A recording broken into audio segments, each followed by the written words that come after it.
All right.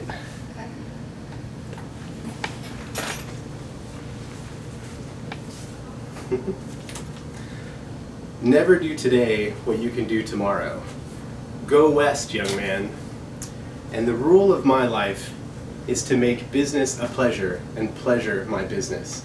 Some of you may have heard these quotes before, but you may not know who said them first. So I'll give you some hints. He was a vice president and a founding father. He shot and killed another founding father in a duel. He was a U.S. senator, and he was tried for treason. If you don't know the answer, that's okay. It was the notorious Aaron Burr. Aaron Burr is one of the most infamous and arguably most misunderstood members of our early executive branch. As students and as citizens and as potential Jeopardy contestants, it's good to know historical facts and information about our own history. As a history major, I love learning and researching new information on our own historical figures, and I find them very useful, not just in game shows. Primary of interest to historians about Aaron Burr are three things: the election of 1800, his duel with Alexander Hamilton, and his trial for treason. So we'll start with the race to the election of 1800. Aaron Burr fought in the Revolutionary War. He returned, became a lawyer in the state of New York, and then on to U.S. Senator. He replaced, in the seat of the senator, one father-in-law of an Alexander Hamilton. According to historian Richard Cavendish, this started the poisonous rivalry between Alexander Hamilton and Aaron Burr. Aaron Burr was chosen by Thomas Jefferson to be his running mate to be his vice president for running mate against the then incumbent president, John Adams.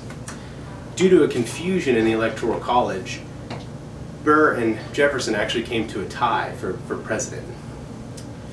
When there is a tie in the presidency, as some of you may know this, as it's still the law of the land, when there's a tie in the presidential candidacy, the vote falls to the House of Representatives, and each delegate for a state gets one vote in the House. Alexander Hamilton, a Federalist at the time, was in the House of Representatives, and having that animosity towards Aaron Burr already deeply set within him, saw Jefferson as the lesser of two evils. So he campaigned within the House to get Jefferson the vote for presidency against Burr. Jefferson ultimately won. Jefferson never trusted Burr again because he believed that Burr ran a secret campaign against him to become president. After his term as vice president, Aaron Burr ran for governorship of New York. And in New York again, this is where he came up against his rival, Alexander Hamilton. Alexander Hamilton ran a particularly dirty smear campaign against Aaron Burr, and it ultimately cost him the election. Burr blamed Hamilton for this dirty political tactics that cost him the election, which is interesting because we still see a lot of that today in modern elections. It's neat to think that nothing has changed in almost over 200 years. But in his anger, Burr challenged Hamilton to a duel. Dueling was illegal in the state of New York at the time and is illegal in every state now. But in New Jersey, specifically in Hoboken, it was not. And so they met on the dueling grounds in Hoboken. They each took their pistols, walked their paces, turned, and fired. Some historians argue that Hamilton never had any desires to actually kill or even hurt Aaron Burr. Some say he simply missed. Both had military practice, both fought in the Revolutionary War, and both were about the same build. Either way, Hamilton missed Burr. Burr did not. Burr struck Hamilton in the abdomen, inflicting a mortal wound that took his life the next day. Alexander Hamilton's duel with Aaron Burr caused him his life, but the duel also took Burr's political career. It was here that Burr decided, he was forced to flee, and he couldn't return to New York since what he did was illegal and a crime, so he fled to New Orleans. And it was here in this Louisiana territory at the time that it was a hotbed for Spanish scheming. And the motives of Aaron Burr around this time are under much speculation, and researchers are still finding different evidence on things. But two things we know happened.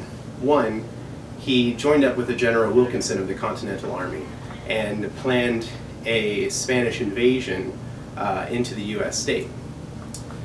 Unbeknownst to Aaron Burr and the United States, General Wilkinson was actually a Spanish spy and had been his entire career as the leader of the Continental Army. He had amassed a great fortune in Spanish silver, selling military tactics and secrets. He ended up dying, never being found out that he was a spy, and it wasn't until maybe modern history, 20 years ago, that he was discovered, and his codes have still never been broken, but that's another story. Another plot that was never proven was that Aaron Burr wanted to form, according to another historian, George Hodak, an editor of the American Bar Association Journal, so that he wanted to start a separate nation from the western states in the United States. Again, this never happened. It was never proven. But what did happen was Aaron Burr was arrested with 60 armed men on his way into New Orleans. Ironically, he was turned in by General Wilkinson. A lot of people speculate he did this to kind of cover up his own treachery. Burr was tried for treason, but he was acquitted due to lack of evidence. General Wilkinson actually even refused to testify against him in court. Very confusing character. But Burr was forced to move to England after this because most of the people in the United States believed him to be guilty. It was even said there, according to Richard Cavendish, the historian, that Burr tried to spark interest with the French and British governments to form a separate nation in the American Southwest. This never happened, and Burr ended up returning to America to live out the rest of his days. So we have seen the deeds and actions that have led to the notorious life of Aaron Burr, including his fallout with Thomas Jefferson in his election of 1800, his infamous duel that claimed Alexander Hamilton's life and Burr's political career, and the trial for treason against the United States.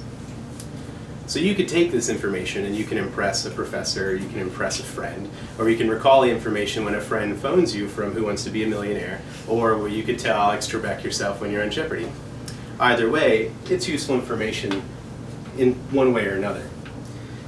The next time you hear a quote of "Go West, young man," or "Never do today what you put off tomorrow," you're going to stop and you're going to say, "Hey, that was Aaron Burr."